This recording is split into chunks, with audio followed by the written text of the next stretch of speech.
Madhya Pradesh Ayurveda compounder की भर्ती के अंतर्गत आप सभी ने देखा होगा कि बहुत सारे कैंडिडेट आयुर्भास्कर ऐप से आयुर्वेद कंपाउंडर का कोर्स परचेज करके क्लासेस स्टार्ट किए हैं और अच्छी तैयारी भी उनकी हो रही है। और हमने बताया था कि जैसे एग्ज़ाम कुछ दिन रहेगा तो आपको अलग अलग मॉडल पेपर भी दिया जाएगा और वो मॉडल पेपर बहुत ही ज़्यादा व्यवस्थित होगा और एग्ज़ाम को टारगेट करके तैयार किया गया होगा, जिसमें अगर आप देखेंगे तो आपके सभी विषय जो हैं उसमें सम्मिलित हो जाएंगे और ऐसे क्वेश्चन आपको उसमें मिलेंगे जो आपके विषय पे ही आधारित होंगे, सिलेबस से बाहर कुछ भी नहीं होगा।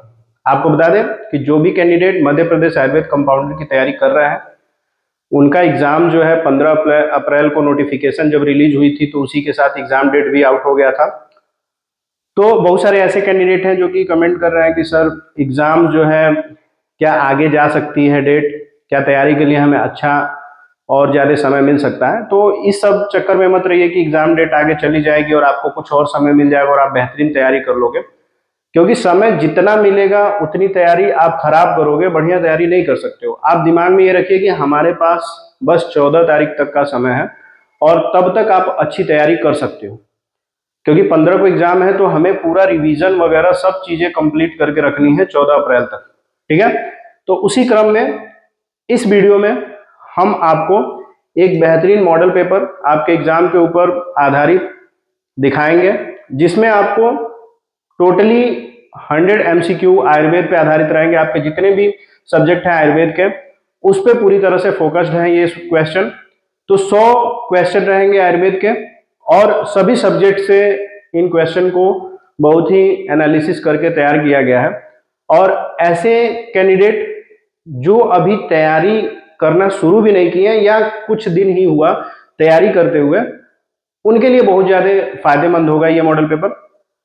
तो आप वीडियो में लास्ट तक बने रहिएगा, क्योंकि अगर आपने वीडियो स्किप किया तो बहुत ही अच्छा जो तैयारी का अवसर है वो आप खो दोगे। आपको बता दें कि आयुर्भास्कर ऐप पे मध्य प्रदेश आयुर्वेद कंपाउंडर के 3 अलग अलग कोर्सेज चल रहे हैं और वो कोर्स जो है इस तरह से आप यहाँ पे देख भी सकते हो। जो कोर्सेज चल रहे हैं वो प्रीमियम कोर्स है। पहला प्रीमियम कोर्स जो है वो 2 साल की वैलिडिटी के साथ आप सभी को दिया जा रहा है, जिसकी कोर्स फीस यहाँ पे आपको सामने दिख रही होगी, 4000 रुपये कोर्स फीस है, 2 साल की वैलिडिटी है। ये कोर्स ऐसे कैंडिडेट या ऐसे स्टूडेंट ले सकते हैं जो कि फार्मासिस्ट फाइनल कर रहे हैं या इंटर्न में है, जो अगली भर्ती की तैयारी करना चाहते हैं, वो इस कोर्स को लेकर के अच्छी तरीके से तैयारी कर सकते हैं। एक हमारे पास कोर्स सेम वही कोर्स है, लेकिन इसमें बस वैलिडिटी का डिफर है। इसमें वैलिडिटी आपको 2 महीने की दी जा रही है, जिसमें टोटली जो 4000 के कोर्स में जो स्पेसिफिकेशन है, जो चीजें हैं, वो आपको यहाँ पे भी दिया जा रहा है, लेकिन वैलिडिटी का अंतर है बस। और अभी हाल फिलहाल में ये कोर्स भी यहाँ पर हमारे ऐप पे चल रहा है, जो कि एक कंप्लीट टेस्ट सीरीज है। इसमें आपको एग्जाम में जैसे क्वेश्चन दिखेंगे, ऑनलाइन एग्जाम अगर होता है तो एग्जाम में जैसे क्वेश्चन आपको मॉक क्वेश्चन दिखेंगे, सेम आपके फोन में आप अगर टेस्ट सीरीज अटेम्प्ट करते हो तो पूरा एग्जाम आपका ऑनलाइन ही वहां पे शो होता है। आपने कितना क्वेश्चन किया है, कितने क्वेश्चन स्किप किए हैं, कितना माइनस मार्किंग है आपका, टोटल वहां पे आपको रिजल्ट भी आप अपना देख सकते हैं, आंसर भी देख सकते हो। तो टोटली उस तरीके से यहाँ पे ऑनलाइन टेस्ट अटेम्प्ट करने का आपको दिया जा रहा है। और इस टेस्ट को आप जितनी बार अटेम्प्ट करोगे, जितने भी ऑनलाइन टेस्ट सीरीज हैं जिनको आप कई बार आप अटेम्प्ट कर सकते हो, कोई दिक्कत नहीं होने वाली है। आप जितनी बार अटेम्प्ट करोगे उतना अच्छा रिवीजन होगा। तो मेरा रिक्वेस्ट ये है कि जो भी तैयारी कर रहे हैं वो इस टेस्ट सीरीज को लेकर के एक बार जरूर तैयारी करें, क्योंकि बहुत ही जेन्युइन फीस है इसकी। आप फीस अगर देखेंगे तो 499 है, यहाँ पे 2 महीने की वैलिडिटी दिखा रहा है, लेकिन हमने इस वैलिडिटी को थोड़ा सा इंक्रीज कर दिया, 6 महीने की वैलिडिटी कर दी गई है। आप इस कोर्स को लेकर के अभी तक जो सोच रहे थे कि कहाँ से पढ़े कैसे पढ़े, उनका एक सीधा सॉल्यूशन यहाँ भी मिल रहा है कि आप अच्छी तरीके से इस टेस्ट सीरीज से अच्छी तैयारी कर सकते हो। ठीक है, उसके लिए करना है कि आपको या तो आप वीडियो के डिस्क्रिप्शन में चले जाइए, वहां हमारे ऐप का लिंक मिल जाएगा, वहां से आप ज्वाइन हो जाइए, या अपने फोन में प्ले स्टोर पे चले जाइए, वहां से आयुर्भास्कर सर्च कीजिए, वहां से हमारा ऐप दिखेगा, इंस्टॉल कीजिएगा, अपने मोबाइल नंबर से इजी वे में लॉगिन हो जाएंगे और वहां से कोर्स पेज पे क्लिक करके आप कोर्सेज वहां पे देख सकते हैं। आपको बता दें, अगर ये वीडियो अदर स्टेट के कैंडिडेट भी देख रहे हैं, चाहे आप राजस्थान के हैं और आयुर्वेद स्टाफ नर्स और कंपाउंडर की तैयारी कर रहे हैं, उनके लिए भी ये बेहतरीन होने वाला है। या आप हरियाणा के हैं और आयुर्वेद डिस्पेंसर या उपवैद की तैयारी कर रहे हैं, उसके लिए भी ये वीडियो इंपॉर्टेंट होने वाला है। तो इसमें जो भी हम मॉडल पेपर सॉल्व करेंगे उससे हमने बताया कि मॉडल पेपर पहला मॉडल पेपर और इसमें 100 प्रश्न आप सभी को दिखेंगे, लेकिन यूट्यूब पे ये क्वेश्चन पेपर जो है इसमें से बस 50 प्रश्न आप सभी को यहाँ पे सॉल्व कराया जाएगा। बाकी के 50 क्वेश्चन जो है आप अगर टेस्ट सीरीज का भी कोर्स लिए हैं या प्रीमियम कोर्स लिए हैं या आपने 1000 का भी कोर्स लिया है तो उसमें आपको पूरा ये वीडियो एक्सप्लेनेशन के साथ आपको ऐप पे दिखेगा। ठीक है, तो बिना देरी किए हम डायरेक्ट क्वेश्चन पेपर पे चलते हैं और देख लेते हैं कि मॉडल पेपर में किस तरह के क्वेश्चन आपको दिखते हैं। ये पहला मॉडल पेपर है और हमारा प्रयास ये रहेगा कि जब तक एग्जाम नहीं हुआ है यानी कि 14 अप्रैल तक आपको अलग अलग मॉडल पेपर दिए जाएं और ऐप में कोर्स में रेगुलर आपको 2 से 3 मॉडल पेपर जरूर मिलेंगे। 2 से 3 नहीं हो सकते तो एक मॉडल पेपर तो रेगुलर आपको दिया ही जाएगा। तो पहला मॉडल पेपर है, इसी को लेकर के चलते हैं। इसमें अगर हम देखें तो पहला क्वेश्चन क्या है? पहला क्वेश्चन है अर्श रोग की चिकित्सा में कौन सा क्षार प्रयुक्त होता है? अर्श रोग की चिकित्सा में कौन सा क्षार प्रयुक्त होता है? तो अर्श रोग की चिकित्सा में क्षार जो प्रयोग में लिया जाता है वो है अपामार्ग क्षार। कौन सा क्षार प्रयोग में लिया जाता है? अपामार्ग क्षार प्रयोग में लिया जाता है। आपको बता दें यहाँ पे कई लोग का दिमाग में आ रहा होगा कि स्नोही क्षार भी हो सकता है, लेकिन स्नोही क्षार नहीं होगा क्योंकि स्नोही यानी कि सेहुंड, स्नोही यानी कि सेहुंड इसका जो क्षीर होता है, इस पौधे का जो दूध होता है उसमें सूत्र यानी कि धागा भिगो करके रखा जाता है और इससे क्षार सूत्र तैयार किया जाता है। क्या तैयार किया जाता है? क्षार सूत्र तैयार करते हैं। तो ये क्षार सूत्र जो है वो अर्श रोग में जो फिस्टुला या जिसको भगंदर कहते हैं उसको काटने के लिए प्रयोग में लिया जाता है। तो ये चीज ध्यान में रखना है। अर्श रोग की चिकित्सा में कौन सा क्षार प्रयोग होता है? अपामार्ग क्षार। अपामार्ग को कई नाम से जानते हैं। अपामार्ग को क्या क्या नाम से जानते हैं? इसको हम चिरचिटा भी कहते हैं। क्या कहते हैं? चिरचिटा भी कहते हैं, लटजीरा भी कहते हैं। ठीक है, चिरचिटा कहिए, लटजीरा कहिए, इस तरह के भी नाम आपको देखने को मिलेंगे। अगला प्रश्न देखिए। अगला प्रश्न कह रहा है सुश्रुत के अनुसार गर्भ की व्यक्तावस्था किस मास में होती है? यहां पे समझने का प्रयास कीजिए। व्यक्तावस्था ऐसी अवस्था जिसमें गर्भ व्यक्त हो जाए। क्या हो जाए? गर्भ व्यक्त हो जाए, ऐसी अवस्था को गर्भ की व्यक्तावस्था कहा जाता है। तो गर्भ किस समय व्यक्त होता है ये सुश्रुत का पूछना है कि किस मास में, सुश्रुत के अनुसार गर्भ की व्यक्तावस्था किस मास में होती है, किस महीने में गर्भ पूरी तरह से व्यक्त हो जाता है यानी कि उसके अंग प्रत्यंग पता होने लगते हैं। तो वो है चतुर्थ मास। कौन सा मास है? चतुर्थ मास। यानी कि आचार्य सुश्रुत के अनुसार जो गर्भ का व्यक्तावस्था की मास है वो है चतुर्थ मास। याद रखिएगा, चतुर्थ मास। अगला प्रश्न देखिए। अगला प्रश्न देखिए। दीपनम पाचनम चैव कफ वातानुलोमनम किसका गुण है? मतलब कि दीपन का भी गुण, पाचन का भी गुण और कफ वात अनुलोमन का भी गुण इनमें से किसमें है? तो दीपन यानी कि जिससे भूख बढ़ती है, दीपन जो कि भूख को बढ़ा दे। क्या करे? भूख बढ़ाने वाले जो भी औषध द्रव्य है, जो भी औषध द्रव्य भूख बढ़ाने वाले हैं वो दीपन है। और पाचन जो भी औषध द्रव्य जो भोजन को पचाते हैं। और कफवात का अनुलोमन इनमें से किनका गुण है? तो देखिए हरितकी, चित्रक, एरंड, शुंठी। तो ये शुंठी होगा। शुंठी जिसको हम सोंठ भी कहते हैं। क्या कहते हैं? सोंठ। तो इसका भी गुण है, मतलब सोंठ का गुण है दीपन, पाचन और कफ वात अनुलोमन करने का, कफ और वात का अनुलोमन करने का इसका गुण है। अगला प्रश्न देखिए। समझ करके अगर आप लिखेंगे तो अच्छे तरीके से तैयारी होगी, अगर नहीं समझ के लिखोगे तो फिर आप समझिए। अब यहाँ पे देखिए कह रहा है बागभट्ट के अनुसार अष्टांग हृदय में कुल कितने अध्याय हैं? बहुत ही जेन्युइन प्रश्न है, ये पूछा जा सकता है। एक चीज और हो सकता है, बागभट्ट के अनुसार पूछ रहा है अष्टांग हृदय में कुल कितने अध्याय हैं। ऐसे भी हो सकता है कि अष्टांग हृदय किसकी रचना है, ठीक है, तो आपको अष्टांग हृदय किसकी रचना है, वो बागभट्ट की रचना है। अष्टांग संग्रह भी कभी कभी पूछता है, क्या पूछता है, अष्टांग संग्रह, अष्टांग संग्रह के रचनाकार कौन है, तो अष्टांग संग्रह के रचनाकार कौन है, बृहद्वाघभट्ट। कौन, बृहद्वाघभट्ट। बृहद्वाघभट्ट जो है अष्टांग संग्रह के रचनाकार है। और बागभट्ट के अनुसार अष्टांग हृदय में कुल कितने अध्याय हैं, तो अष्टांग हृदय में कुल 120 अध्याय हैं, याद रखना है, याद हो जाएगा। अष्टांग हृदय में कितने अध्याय हैं, तो अष्टांग हृदय में 120 अध्याय हैं। अगला देखिए, किस दोष के अनुसार मुख पाक होता है, यानी कि अंग्रेजी में स्टोमेटाइटिस कहा जाता है, स्टेटोमेटाइटिस यानी मुख पाक। अब मुख पाक कहने का मतलब है कि मुंह पक जाना।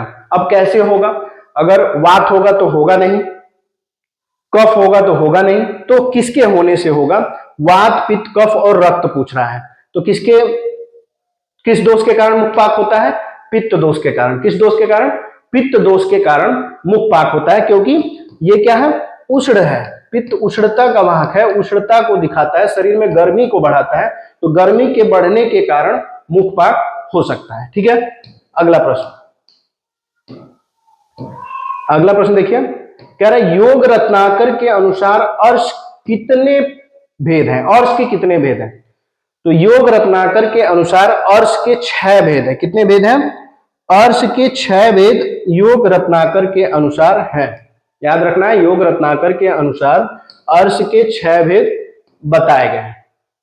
अगला, सुश्रुत के अनुसार प्राकृतार्थों का वर्ण कैसा है, प्राकृतार्थों अलग करेंगे तो प्राकृत आर्तो, प्राकृत आर्तो यानी कि आर्तो जो रज अस्त्राव के समय जो अस्त्रावित रक्त है, यानी कि माहवारी के समय जो खराब रक्त होता है उसका वर्ण, मतलब कि जो सामान्य किसी महिला को कोई बीमारी नहीं है, सामान्यतः ऋतुस्राव हो रहा है और उसमें जो रक्त स्त्रावित हो रहा है उसका रंग सुश्रुत के अनुसार कैसा होना चाहिए या कैसा होता है, तो पूछ रहा है। इसमें ऑप्शन दे रहा है लाछा रस प्रभम, मतलब लाछा के रस के समान या लाछा रस सना हुआ ऐसा, या गुंजा फल सवर्णम यानी गुंजा के फल के समान, या ससरुद्रीर प्रभम या खरगोश के रक्त के समान।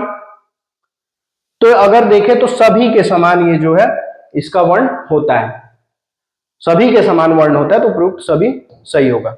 अगला प्रश्न देखिए, कह रहा अमृत प्रास घृत का मुख्य घटक क्या है, अमृत प्रास घृत का मुख्य घटक क्या है, याद रखना है, अमृत प्रास पूछ रहा है और उसके साथ घृत भी है, तो अमृत प्रास घृत यानी कि यह शोधन के बाद बनाया जा रहा है, पूरी तरह से साधित है। तो इस घृत का मुख्य जो घटक है वो क्या है, तो मुख्य घटक उसका है धात्री। क्या है, धात्री। तो अमृत प्रास का मुख्य घटक क्या है, धात्री।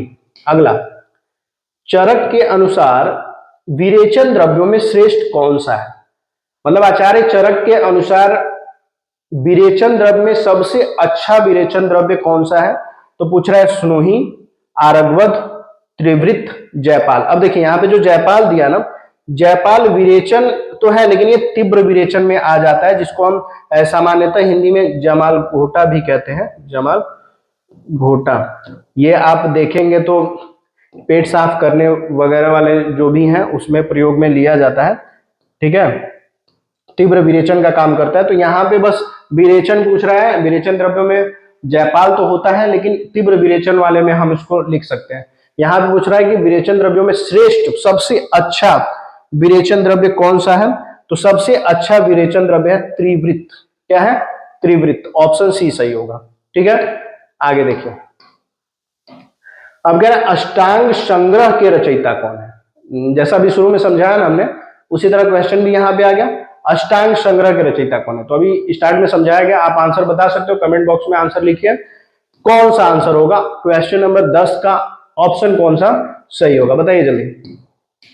अगला प्रश्न देखिए, नाड़ी परीक्षा का वर्णन सर्वप्रथम किस ग्रंथ में मिलता है, तो सबसे पहले नाड़ी परीक्षा का वर्णन किस ग्रंथ में किया गया था, यह बताना आपको। क्या चरक संहिता? जी नहीं। सुश्रुत संहिता? नहीं। सारंगधर संहिता में सबसे पहले नाड़ी परीक्षा का वर्णन किया गया था। किसमें किया गया था? सारंगधर संहिता में सबसे पहले नाड़ी परीक्षण का वर्णन मिलता है। आगे कह रहा भल्लातक का शोधन किसके द्वारा किया जाता है? भल्लातक क्या है? भल्लातक विष द्रव्य में आता है। किसमें आता है? विष द्रव्य में। तो विष द्रव्य में आ रहा है तो इसका शोधन भी जरूरी है। विष द्रव्य में धतूरा भी आता है। क्या आता है? धतूरा भी आता है विष द्रव्य में, ठीक है। नाकेसर वगैरह भी उसमें प्रयोग में लिए जाते हैं। तो ये सब विष द्रव्य में आने वाले। और विष द्रव्य जिस तरह से आप स्नेहन द्रव्य देखते होंगे उसी तरह से विष द्रव्य भी है। अस्थावर भी होते हैं और जांगम भी होते हैं, मतलब कि जो पेड़ पौधों से भी जो जहर आते हैं, जो विष वाले पौधे हैं वो, और जांगम जो जानवर है, जैसे सर्प को हम कह सकते हैं, ठीक है। तो इनके द्रव्यों से, मतलब जो विष द्रव्य हैं उनसे भी औषधि तैयार की जाती है, रस शास्त्र के अंतर्गत भी, वैसेज कल्पना के अंतर्गत भी। लेकिन उनको शोधित करके उससे औषध द्रव्य का योग तैयार किया जाता है। तो कह रहा भल्लातक का शोधन किसके द्वारा किया जाता है? तो भल्लातक को गोदूध में भी शोधित करते हैं, इष्टिका चूर्ण से भी करते हैं और गोमूत्र से भी करते हैं। तो यानी इसका आंसर होगा उपयुक्त सभी। यानी भल्लातक को शोधित करने के लिए गोदूध, इष्टिका चूर्ण, इष्टिका यानी कि ईंट का चूर्ण, और गोमूत्र तीनों का प्रयोग किया जाता है। तो ऑप्शन नंबर डी सही होगा। अगला प्रश्न देखिए। अगला प्रश्न कह रहा है स्वस्थ पुरुष का रक्तचाप। सामान्य सा है और ये अगर हम कह सकते हैं तो स्वास्थ्य शिक्षा में कुछ आधुनिक चिकित्सा से भी प्रश्न जो है आ सकते हैं। आधुनिक चिकित्सा के कुछ टॉपिक भी आपके पाठ्यक्रम में सम्मिलित किए गए हैं, उससे भी प्रश्न बन सकते हैं। तो उसी तरह से एक सामान्य सा प्रश्न है स्वस्थ पुरुष का रक्तचाप। जो नहीं भी पढ़े होंगे उनको भी पता होगा कितना होता है। आंसर कमेंट बॉक्स में बताइए, जरूर बताइए। आप बताते हो, कमेंट करते हो तो पता चलता है कि आप पढ़ रहे हो। अगर नहीं बताते तो हमें कैसे पता चलेगा कि आप पढ़ रहे हो कि नहीं पढ़ रहे हो, ठीक है। अगला प्रश्न देखिए। कुबेराक्ष किसका पर्याय है? कुबेराक्ष पर्याय यानी कि पर्यायवाची किसका है? किसको कुबेराक्ष कहते हैं? तो कुबेराक्ष किसे कहा जाता है? कुबेराक्ष कहते हैं लता करंज को। कुबेराक्ष किसको कहते हैं? लता करंज का दूसरा नाम क्या है? कुबेराक्ष है। लता करंज का दूसरा नाम क्या है? कुबेराक्ष है, याद रखना है। अगला कह रहा है सुश्रुत के अनुसार शस्त्र की संख्या कितनी है? सुश्रुत ने शस्त्रों की संख्या कितनी बताई है? आपको बता दें इस समय जो आधुनिक चिकित्सा में जो शस्त्र यूज किए जाते हैं वो 120 जो शल्य शस्त्र हैं, शल्य यंत्र भी कहते हैं जिसको, शल्य यंत्र, उसमें से 120 जो है आचार्य सुश्रुत के ही निर्माण किए हुए हैं। इस समय बेशक में उसकी बनावट, उसका स्ट्रक्चर अलग तरीके से हो सकता है, लेकिन 120 शल्य तंत्र जो है आचार्य सुश्रुत पहले यूज कर चुके हैं। उसी को आधुनिक में भी यूज किया जा रहा है, अलग तरीके से, अलग धातुओं से बना करके। लेकिन यहां पे पूछा जा रहा है सुश्रुत के अनुसार शस्त्र की संख्या।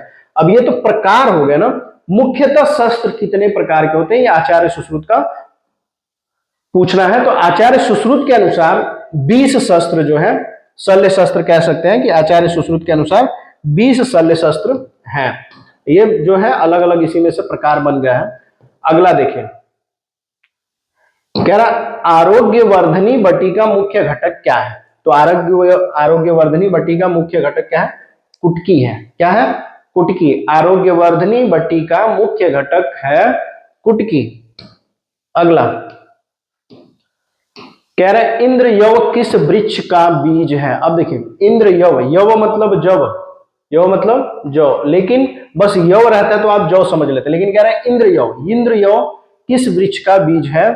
तो इंद्र यव है कुटज का बीज। किसका बीज है? इंद्र यव कुटज का बीज है। किसका बीज है? कुटज का। इंद्र यव किसका बीज है? कुटज का। अगला प्रश्न,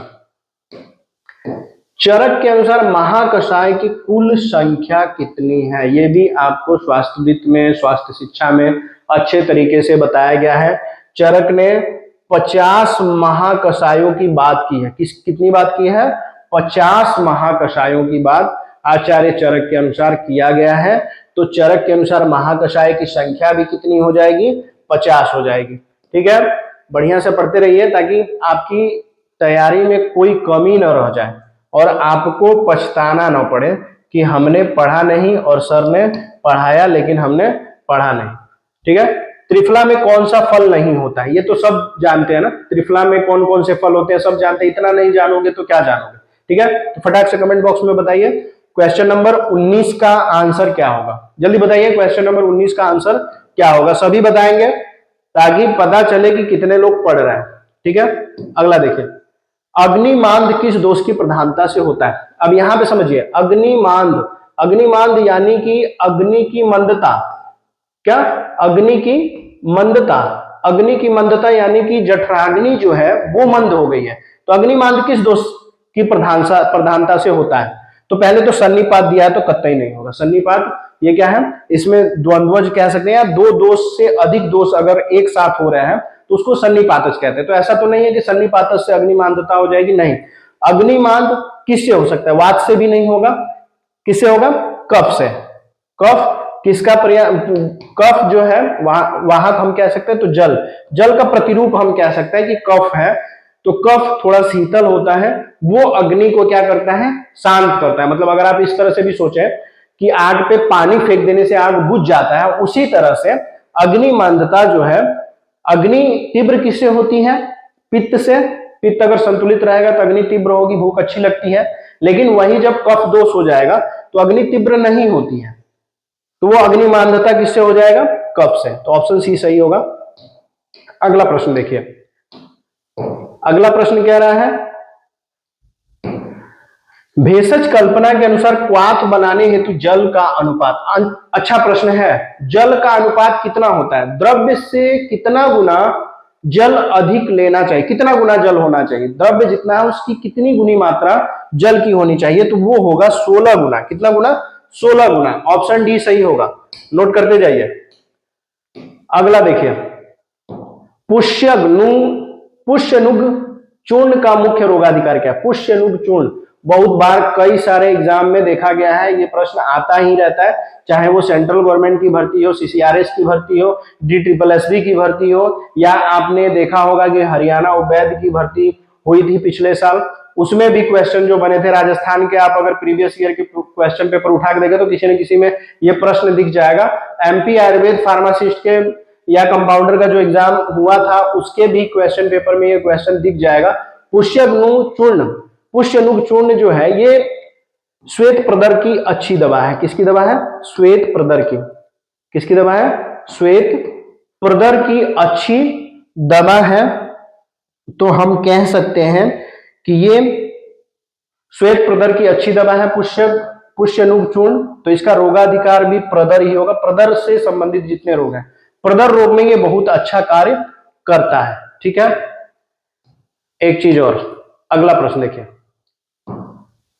सुश्रुत के अनुसार जलौका के कितने प्रकार हैं। जलौका यानी कि जलौका लीच, जोक कितने प्रकार की होती है, जो कि लीच थेरेपी में प्रयोग में लिया जाता है। ठीक है, दोष का शमन करने के लिए लीच थेरेपी भी तो की जाती है, जलौका उपचार भी किया जाता है। तो जलौका के कितने प्रकार आचार्य सुश्रुत ने बताया है, तो जलौका के 6 प्रकार आचार्य सुश्रुत के द्वारा बताया गया है। कितने प्रकार बताया गया है, आचार्य सुश्रुत के द्वारा जलौका के, आचार्य सुश्रुत के अनुसार जलौका के 6 कह रहे हैं, जलौका के 12 प्रकार बताए गए। कितने प्रकार बताए गए हैं, सुश्रुत के अनुसार जलौका के कितने प्रकार बताए गए हैं, तो जलौका के मैक्सिमम 12 प्रकार बताए गए हैं। कितने प्रकार बताए गए हैं, 12 प्रकार बताए गए हैं। अगला प्रश्न देखिए, अगला प्रश्न, ये सब योग हैं, याद रखिएगा जो भी नाम दिए जा रहे हैं भेषज कल्पना में तैयार किया जाता है, योग है ये, बहुत सारे औषध द्रव्य मिला करके इनको तैयार किया जाता है। तो पूछ रहा है, सिंगनाद गुगुलू का मुख्य घटक क्या है, क्या त्रिफला है, गंधक है, गुगुलू है, या उपयुक्त सभी है, क्या है, या उपयुक्त सभी है। एक चीज ध्यान में रखिएगा, जितने ऑप्शनल प्रश्न आप देख रहे होंगे बन रहे हैं, तो जब उपयुक्त सभी दिया हो तो अब ये नहीं कि आप जा करके एग्जाम में भी ऐसा कर दोगे, बाई गेस कुछ प्रश्नों में ऐसा दिखता है कि अगर उपयुक्त सभी है, जैसे कोई रोगाधिकार पूछ रहा है किसी औषध का, 3-4 रोग दे करके नीचे उपयुक्त सभी दिया है, तो ऑप्शन डी ही सही होता है। ठीक है, लेकिन सब पे नहीं गेस करेंगे, जो आपको बताया जा रहा है एक तरह से ट्रिक है ये, लेकिन सभी पे ये ट्रिक काम नहीं करता है। ठीक है, जब तक पूरी तरह से स्पष्ट न हो जाए तब तक ऐसा नहीं कि सभी में उपयुक्त सभी आप टिक कर देंगे। ठीक है, तो सिंगनाथ गुगुल यहाँ पे देख सकते हैं मुख्य घटक द्रव्य पूछ रहा है, तो सिंगनाथ गुगुल में त्रिफला भी होता है, गंधक भी होता है, गुगलू भी होता है। ठीक है, तो ऑप्शन डी सही होगा। क्या होगा? Option D. अगला प्रश्न, मधु का रस क्या होता है? अब ऐसा नहीं कि मधु शहद, मधु क्या है? शहद। तो जब शहद है तो आप ये कहोगे कि मीठा होता है, बस मीठा ही नहीं होता है, शहद का रस होता है मधुर कषाय। क्या होता है? मधुर कषाय, मीठा और कषैला। अगला प्रश्न, सुश्रुत के अनुसार अष्टविध शस्त्र कर्म में कौन सा शामिल नहीं है? अष्टविध शस्त्र कर्म यानी कि आचार्य सुश्रुत ने 8 विधियां शस्त्र कर्म की बताई हैं, या वेदना वेधित करना, या 8 विधि जो है शस्त्र कर्म की आचार्य सुश्रुत के द्वारा बताई गई है, जिसमें छेदन भी है, भेदन भी है, ऐसण भी है, लेकिन ताड़न नहीं है। ताड़न पीटने से मतलब है, ताड़न इसमें नहीं है। तो पूछ रहा है कौन सा शामिल नहीं है, तो ऑप्शन सी सही होगा। अगला प्रश्न, विष के कितने गुण होते हैं? अब ये आप कहोगे कि सर विष के भी गुण होते हैं। होता है, क्योंकि विष को शोधित करके आयुर्वेद में औषधि के जगह पे प्रयोग में लिया जाता है, यानी कि उसे दवा तैयार करके प्रयोग में लिया जाता है। कह रहे विष के कितने गुण होते हैं? तो विष के गुणों की संख्या होती है 10। कितने गुण होते हैं? विष के गुणों की संख्या होती है 10। विष के 10 गुण होते हैं, ध्यान में रखना है। अगला प्रश्न, सर्प विष की कितनी वेग होते हैं? अब देखिए, वेग मतलब अवस्था, यहां पे समझिएगा, क्या अवस्था या भेद समझ सकते हैं। क्या हो सकता है? भेद। ठीक है, तो विष की कितनी अवस्थाएं या भेद होते हैं? तो सर्प विष की जो अवस्था है या भेद है वो होता है 7। कितना होता है? 7। सर्प दोष के भेद होते हैं 7। सर्प दोष के कितने भेद होते हैं? सर्प दोष के, सर्प विष के कितने भेद होते हैं? 7। सर्प विष के भेद होते हैं 7। अब सर्प विष मतलब कि सर्पदंश की जो दवा होती है ना, सर्प के विष से ही तैयार किया जाता है, जिसको एंटीडोट या एंटीवेनम कहते हैं। अगला प्रश्न देखिए, दंती का वानस्पतिक नाम क्या है? आप अगर देखेंगे तो आपके कोर्स में जो द्रव्यगुण विज्ञान या औसत द्रव्य परिचय की जो क्लास है, उसका एक पीडीएफ आप सभी को आपके कंटेंट सेक्शन में दिया गया होगा। उस पीडीएफ में आप देखेंगे तो 110 द्रव्यों के नाम, उनका गुण, वीर्य, विपाक, उनका बॉटनिकल नेम, जो लैटिन नेम है, वो सभी उसमें मेंशन है। तो आप 110 प्लांट का प्रिंट आउट निकलवा करके, जो मुख्यतः ज्यादातर सुनने में जो औषध द्रव्य आते हैं उनका नाम आपको अवश्य याद करना होगा, क्योंकि लैटिन नेम भी पूछा जाता है। आप कहोगे सर सुनने में कौन कौन से आते हैं? तो सुनने में ज्यादातर जैसे आंवला आप सुनते ही हो, आंवला सुनते ही हैं, गिलोय सुनते ही हैं, गुड़ची गिलोय सेम है। ठीक है, ठीक है, तो दंती का वानस्पतिक नाम हमने जान लिया। अब अगला प्रश्न देखें, तो पूछ रहे गंधक का शोधन किसमें किया जाता है? तो गंधक का शोधन करते हैं दुग्ध में। किसमें करते हैं? गंधक का शोधन होता है दुग्ध में। अगला प्रश्न देखिए, अगला प्रश्न कह रहा है भस्म बनाने की प्रक्रिया को क्या कहते हैं? भस्म बनाने की प्रक्रिया को क्या कहा जाता है? तो आपको बता दें कि भस्म जो है जिस विषय के अंतर्गत बनता है वो आपका विषय रसशास्त्र है, और रसशास्त्र के अंतर्गत ही भस्म तैयार किया जाता है।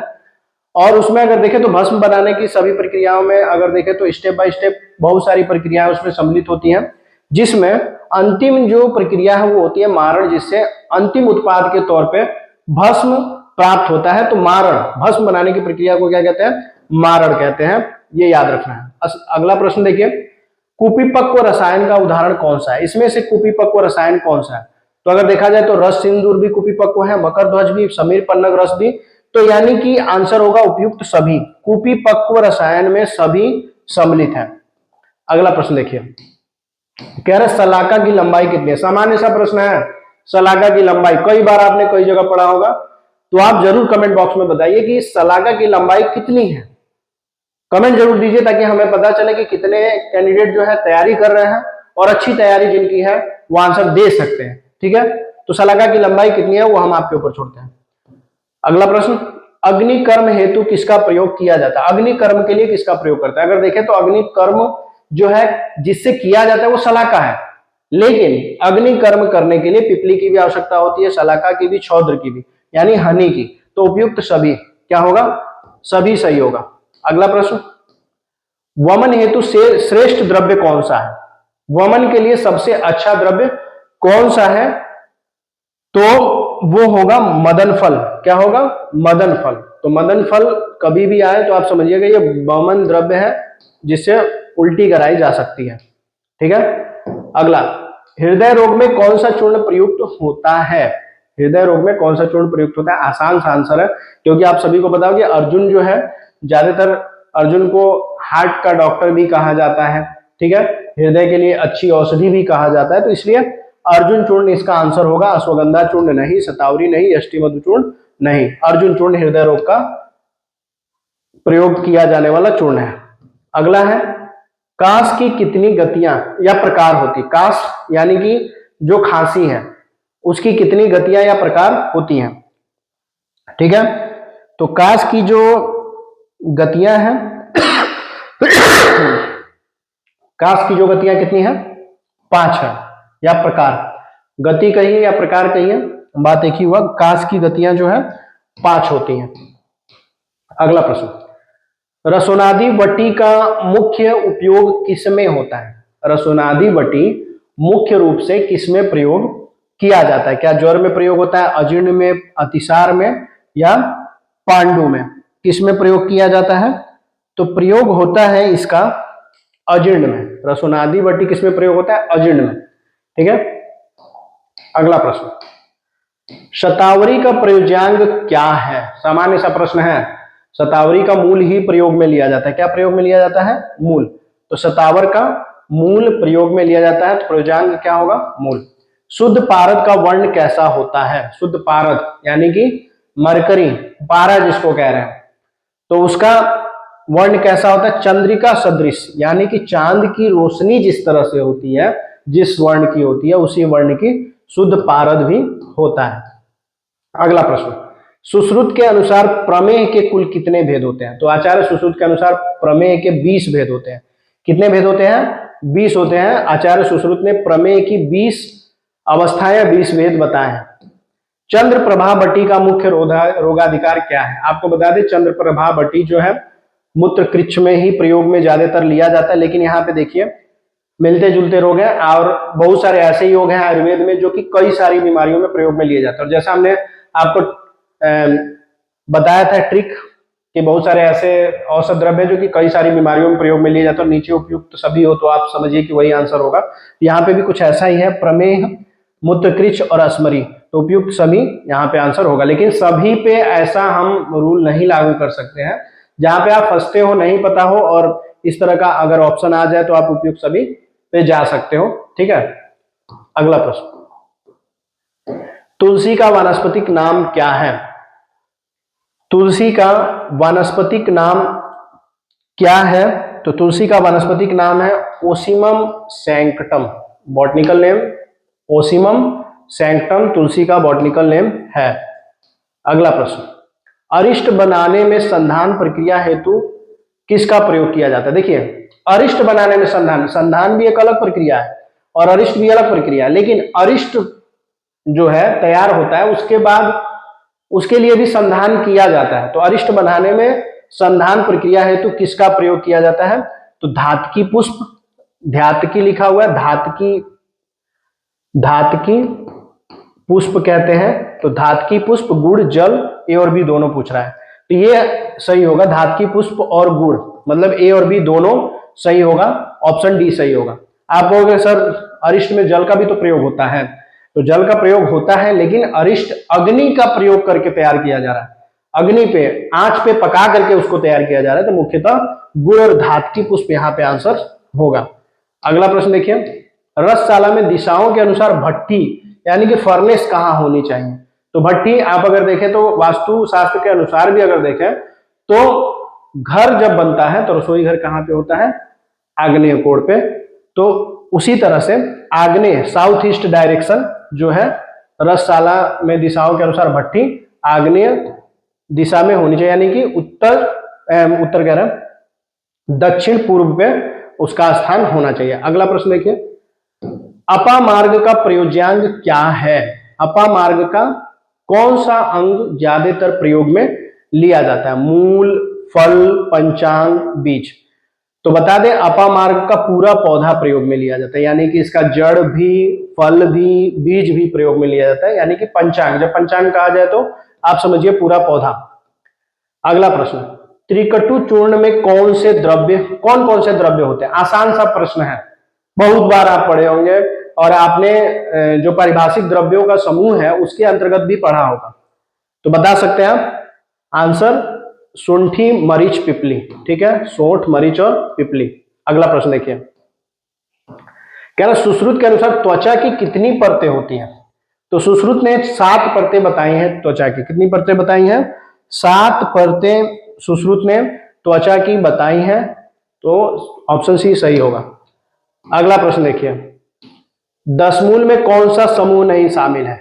तो दशमूल में आपको बता दें दशमूल बनता किससे है, लघु पंचमूल। किससे बनता है, लघु पंचमूल और बृहत पंचमूल। लघु पंचमूल और बृहत पंचमूल। तो लघु पंचमूल में 5 द्रव्य और बृहत पंचमूल में 5 द्रव्य, दोनों मिला के कितने हो गए, 10 द्रव्य हो गए। तो जिसे हम कहते हैं दशमूल। क्या कह रहा है, दशमूल मतलब 10 पौधों की जड़। यहां भी समझ लीजिए लघु पंचमूल यानी कि जो लघु वृक्ष है, लघु पौधे हैं, छोटे पौधे हैं, वो लघु में आएंगे। और बृहत जो विशाल पौधे हैं, विशालकाय वृक्ष हैं, विशालकाय वृक्ष है वो बृहत पंचमूल, यानी कि इनकी जड़ें प्रयोग में ली जा रही हैं। तो ये दोनों मिलकर के क्या हो रहा है, दशमूल हो रहे हैं। अगला प्रश्न कह रहा मकर ध्वज में अनुपम, अनुपम कह रहा है लेकिन यहाँ पे अनुपान होना चाहिए। क्या होना चाहिए, अनुपान। मकर ध्वज में अनुपान क्या है, मतलब मकर ध्वज किसके साथ प्रयोग में लिया जाता है। तो मकर ध्वज का अनुपान है मधु। मकर ध्वज का अनुपान क्या है, मधु। तो इस मॉडल पेपर के 50 प्रश्न जो है यहाँ पे सॉल्व कर लिए गए हैं। और जैसे कि हमने कहा था कि यहाँ पे हम 50 प्रश्न ही आपको बताएंगे, बाकी पूरा मॉडल पेपर और इसके अतिरिक्त जितने भी मॉडल पेपर आपको 14 तारीख तक मिलेंगे वो सभी जो भी आर्य भास्कर के स्टूडेंट हैं जो ऐप पे अलग अलग कोर्सेज लिए हुए हैं, चाहे आपने प्रीमियम कोर्स ज्वाइन किया हो, चाहे आपने 1000 का कोर्स ज्वाइन किया हो या टेस्ट सीरीज ही 499 की क्यों ना ली हो, सभी को मॉडल पेपर का पीडीएफ विथ आंसर और एक्सप्लेनेशन वीडियो पूरी तरह से आपको आपके कोर्स में दिया जाएगा। यदि आपने अभी तक आर्य भास्कर ऐप से कोई भी कोर्स नहीं लिया है आयुर्वेद कंपाउंडर का और तैयारी कर रहे हैं तो अभी भी समय है, आप जाइए। नहीं कोई कोर्स ज्वाइन कर सकते हो, आप टेस्ट सीरीज भी ले सकते हो। वहां पे आपको ऑनलाइन टेस्ट, उनकी पीडीएफ, मॉक क्वेश्चन की भी पीडीएफ आपको वहां पे मिल जाएगी, कुछ नोट्स के पीडीएफ भी आपको वहां पे मिल जाएंगे। इजी वे में आप उसे डाउनलोड कीजिए, प्रिंट आउट कराइए, अच्छी तैयारी कीजिए। ठीक है, वीडियो इंपॉर्टेंट लगती है तो अपने क्लासमेट के साथ शेयर कीजिए, अपने स्टडी ग्रुप में शेयर कीजिए। और ज्यादा से ज्यादा शेयर करने के लिए इसलिए कहा जा रहा है कि बहुत सारे ऐसे कैंडिडेट हैं जो कि तैयारी नहीं कर पा रहे हैं, या जानकारी के अभाव से, या तैयारी करने के पास उनके लिए पर्याप्त संसाधन नहीं है उनके पास। तो वहां तक वीडियो पहुंचाना आपका काम है। वीडियो में लास्ट तक बने रहने के लिए आप सभी का बहुत बहुत धन्यवाद।